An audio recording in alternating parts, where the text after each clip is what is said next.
తుఫాన్ ప్రభావిత ప్రాంతాల్లో అల్లూరి జిల్లా కలెక్టర్ దినేష్ కుమార్ సుడిగాలి పర్యటించారు. అనంతరం ఉధృతంగా ప్రవహిస్తున్న నదులను కలెక్టర్ సందర్శించారు. ఎటువంటి ప్రమాదాలు వాటిల్లకుండా 24 గంటలు అధికారులు పర్యవేక్షిస్తుండాలని ఆదేశించారు. ఏజెన్సీలో తుఫాన్ ప్రభావిత ప్రాంతాలన్నీ అప్రమత్తం చేశారు. తుఫాన్ కారణంగా ఎటువంటి విపత్తులు ఎదురైనా ఎదుర్కొనేందుకు అధికార యంత్రాంగం పటిష్ట చర్యలు చేపట్టినట్లు తెలిపారు. తుఫాన్ తీవ్రత ఇంకా పెరిగే అవకాశం ఉందని ప్రజలందరూ జాగ్రత్తగా ఉండాలని సూచించారు. అత్యవసర పనులు అయితేనే బయటికి రావాలన్నారు. ముఖ్యంగా ప్రయాణాలను రద్దు చేసుకోవాలని కోరారు.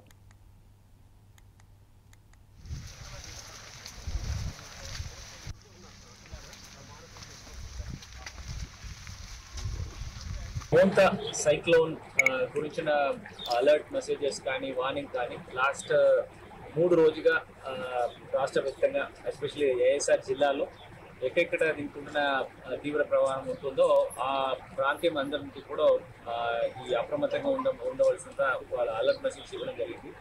మన జిల్లాలో చూస్తే మొత్తం 12 మండల్స్ దీన్ని అఫెక్ట్ అవుతుందని మనకి ప్రాథమిక అంచనా ఉంటుంది.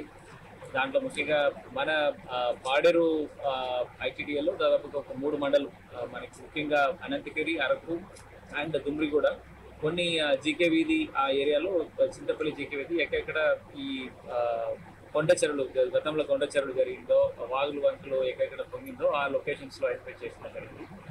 రంపచోడవరంలో ఒక 6 మండళ్ళు అండ్ చింతూరులో పూర్తిగా 4 మండలు కూడా దీంట్లో ఎక్కువ గాలి వానాలు వలన అఫెక్ట్ అవుతుందని ఐడెంటిఫై చేయడం జరిగింది.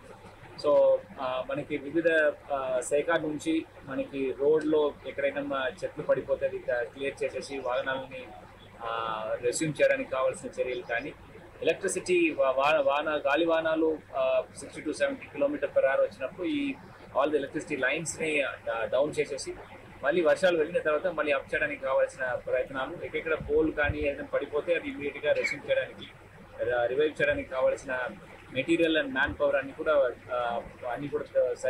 రెడీ చేసి పెట్టడం జరిగింది.